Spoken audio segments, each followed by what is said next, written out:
Yeah, everyone's always like, smash the like, and I'm just like, tickle it lightly. Be gentle to the like button. Hover your mouse near it, and if you know, just twitch and click it. What's up, welcome back guys. This is day 2 of the conference. I'm still in Toronto, and in this video I'm showing you some more speeches. You're gonna be seeing Reezy, as I promised in the last one. So hope you like it. Oh, and congrats to the giveaway winner. Contact me on Facebook to make this work. And if you want to win the next one, if you guys the chance to win a 1-hour free call with me, all you have to do is click the like button, comment, and click on the bell. I'm trying to do this in every video, so I made sure to do it today as well.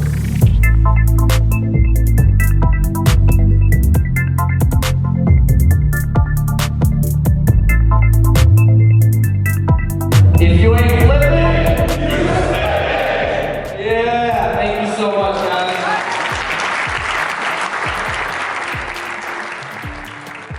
Hey, what's up, guys? I'm here with Samer, and I just want to tell you guys about my story. If you know me, great, I appreciate you. If you don't, follow me on Instagram, subscribe to my YouTube. It's at Reezy Resells everywhere. Follow the hustle, that's what I like to say.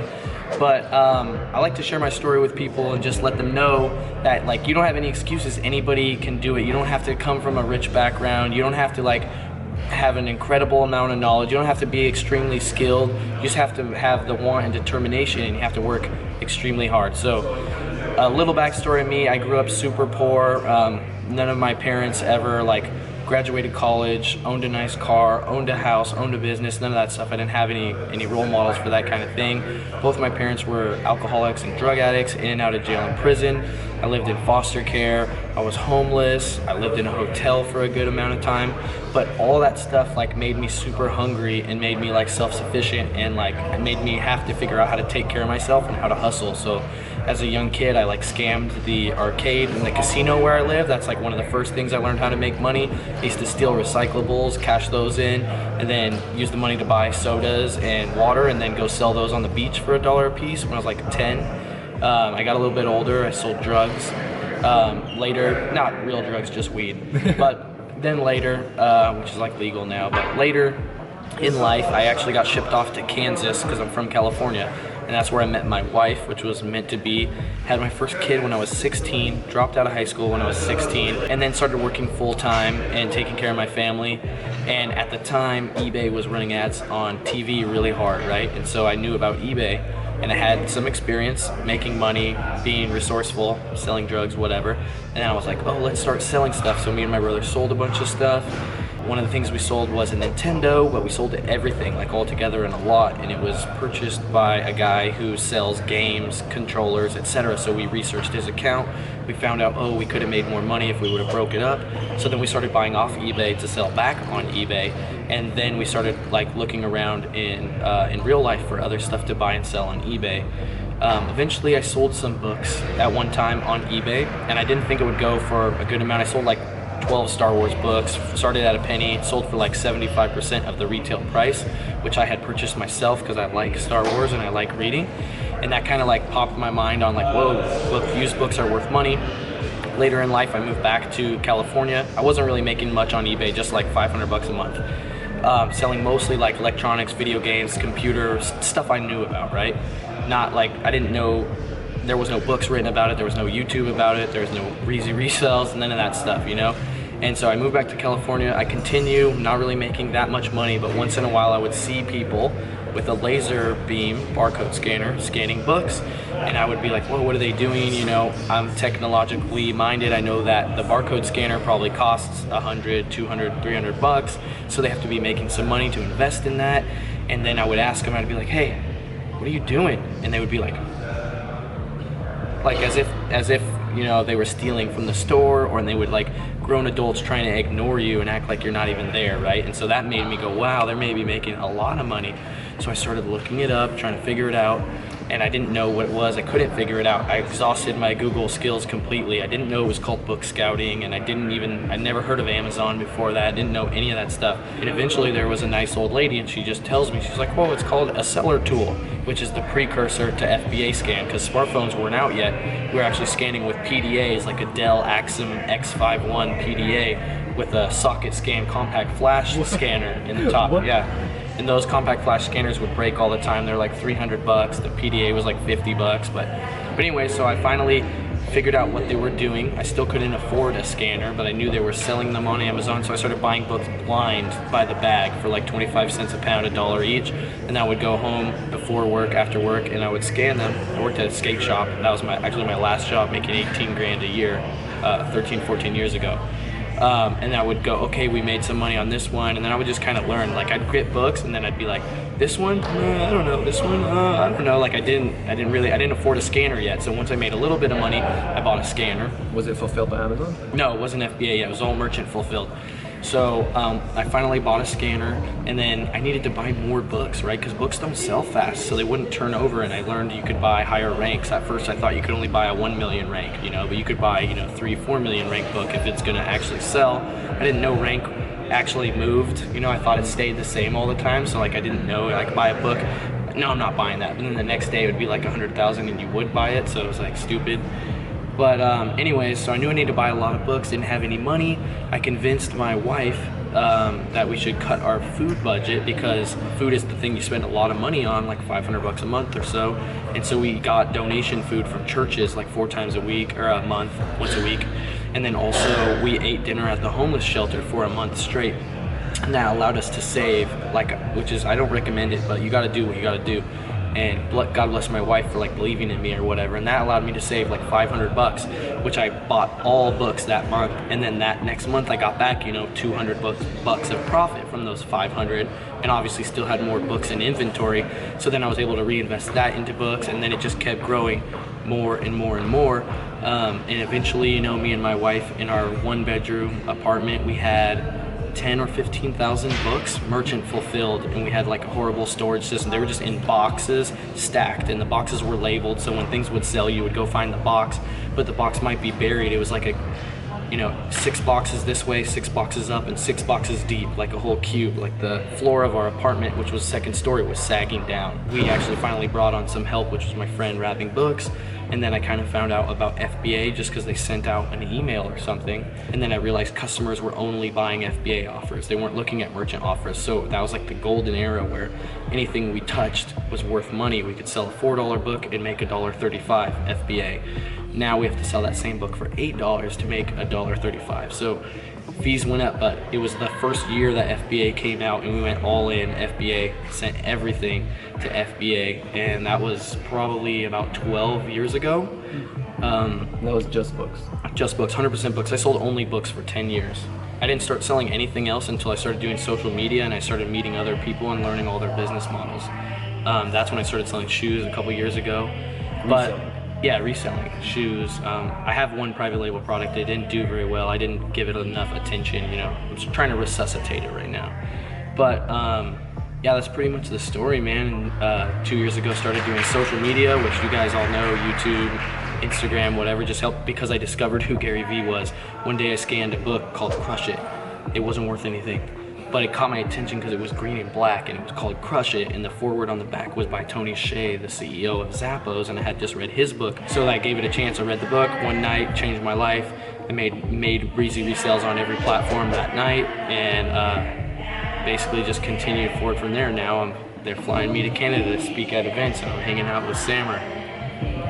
It's a crazy guy, so it's just like, I like to tell people a lot about the social media. I mean, obviously the Amazon stuff too, and there's a lot of potential, but I think that the social media potential is even greater because you don't know what's gonna happen. Like, I could be on the Ellen show next year or something. You never know. Like, I don't know if you Canadian people know about Ellen, but it's like, you know what I mean? Like, you never know what's gonna happen, you know? I could be speaking at a conference next year with Gary Vee and Casey Neistat, like, who knows, right? And so it's exciting for me, and it's provided fulfillment to me because I get a lot of fulfillment from helping people. Like, I'd rather teach him how to make $250,000 than make $250,000 myself.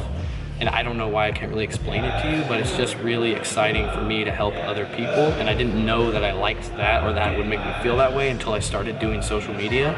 So, like, there's so much opportunity, guys. You want to do, like, your passion. Maybe it's not selling. Maybe it's like playing rugby or coaching rugby. I don't know, whatever. Make some money selling Amazon till you can quit your job, eBay, whatever, get some money coming in, then you have more free time, divorce the workforce, then use your time to build up your rugby content, now you have a rugby private coaching lessons and you're making $100 an hour teaching kids rugby and you like that. You start a non-profit rugby thing. I don't know, like who knows, you know? So it's just like, there's so much opportunity available, and I just like sharing my story with people so that they can know that like, if I did it, you guys can certainly do it, because I've been at the very bottom where I started. So if you could do it from the very bottom, you could do it from anywhere else. It's just like, how bad do you want it? Do you have that hunger? Like, do you really want it? Or is there like a certain amount of money where you're like, yeah, I'll give up on my dreams, you know what I mean? Like, you're gonna pay me $150,000 a year? Okay, forget my dream, I'll just sit in a cubicle. It just depends, like, can you be bought out, or do you have a dream that you really wanna chase? I feel like a lot of people relate to that because there's a lot of Amazon sellers that become YouTubers, and a lot of people that watch me also want to do YouTube. But also for the ones that want to do private labeling and they can't afford it, I feel like you'd be huge help sorry, to start reselling first, make some money, and then go into private labeling. Yeah. So how can they start that if they want to do that? So what you want to do is first get the Amazon seller app and familiarize yourself with how to use it. Obviously you need an account, get the eBay app, learn how to look up completed sales on eBay so you can find out what the value is of stuff. Learn how to scan stuff with the Amazon seller app. Scan the stuff in your house that you don't want.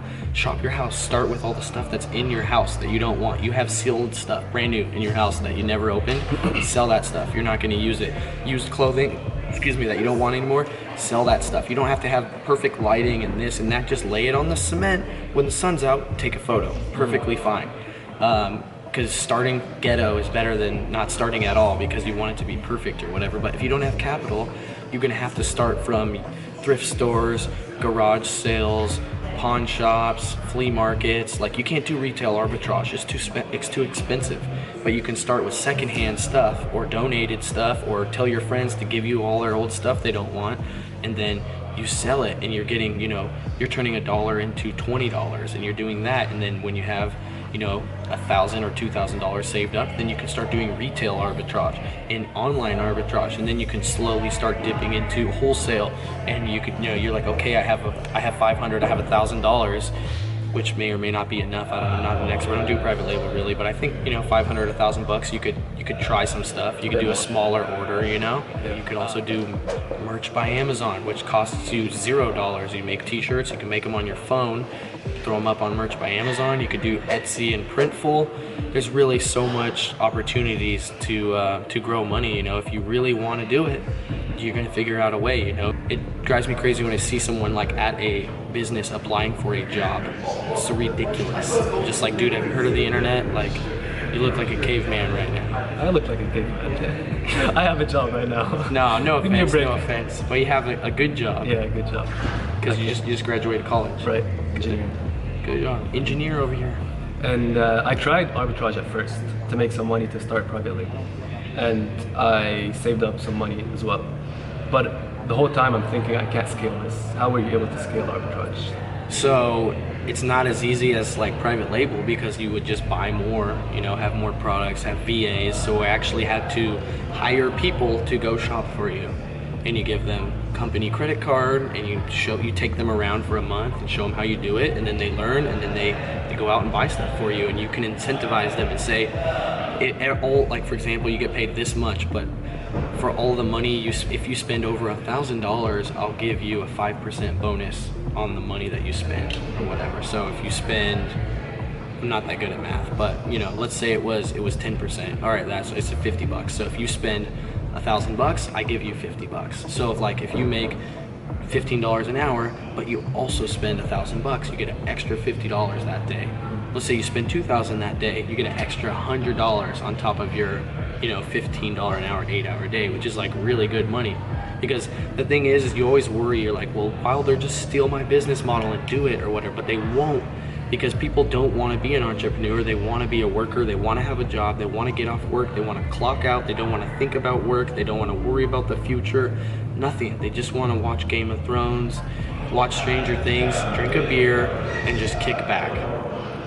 It is, but I mean, it's harder to scale, but it's totally doable, you know. I mean, I'm not doing nothing. I know people doing like 10 million a year retail Everyone arbitrage, here, they're doing right? 10, 20 million. It's crazy. Yeah, it's insane. Like the table, I learned more from talking to the people or the table I was sitting at than from like the speakers or whatever, which is like a pro tip. If you go to a conference, guys, talk to people, go to the networking events, drink alcohol, buy people drinks. I don't care if you don't drink, get a glass of water and pretend like it's vodka. Like just figure it out, right? Like buy people drinks, you know, friend them on Instagram, provide value however you can. And that's how you're gonna level up. It's not from coming here and just listening to people and then, oh, the talking's over, I'm going back to my hotel. No, that's not how you win. Between talks, we're doing this. Yeah, you need to make relations with people. Yeah, that's awesome. Are you gonna do private labeling? Yes, definitely gonna do private label. It's just a matter of my attention being very divided. So trying to focus on private label. I have taken Matt's course, Matt Loberstein, shout out to Matt. What is it called? Zero to Brand. Yeah. Sammer might have a link down here or something. But the discount ends tonight, but the video's not gonna be up. You so already missed it, yeah. but it's still good. Yeah. But anyway, so I took that course. Now I feel like I have understanding a little bit better, and I'm gonna just start attacking it. Like, you know, maybe 4 hours a week I'll be working on that. So Awesome. I'm really stretched thin with what I do, homeschool my kid 5 days a week, etc., etc. So it's like, plus I don't know if you guys know, but doing social media, like what I do, what Sammer does, it takes a lot of time. But I love it. Yeah, no, for sure. I totally love it, but I'm just saying it takes a lot of time. Yeah. And so, you know, I don't have a lot of time to work, and I wouldn't do it if I didn't love it. That's the whole thing, because it doesn't pay a lot, you know what I mean? Like, YouTube doesn't pay a lot, guys, surprise. I don't get paid by YouTube. Sammer's not even monetized yet. So, I'm definitely looking to private label. It's just a matter of focusing and then getting there. So I'm interested to like show my journey of starting from scratch and going towards success, hopefully. And With private labeling? yeah, with Are you private gonna do that? labeling. Yeah, why not document the journey? Well, if you want to see someone start from nothing with private labeling, then check him out. If you want to learn how to resell, make some money out of nothing, check him out. And if you like this story, check him out as well. Where? Yeah, Reezy Resells on YouTube. You can also go to reezy.tv, REEZY.tv. Sammer will put it right there on the screen. I guess. Check it out.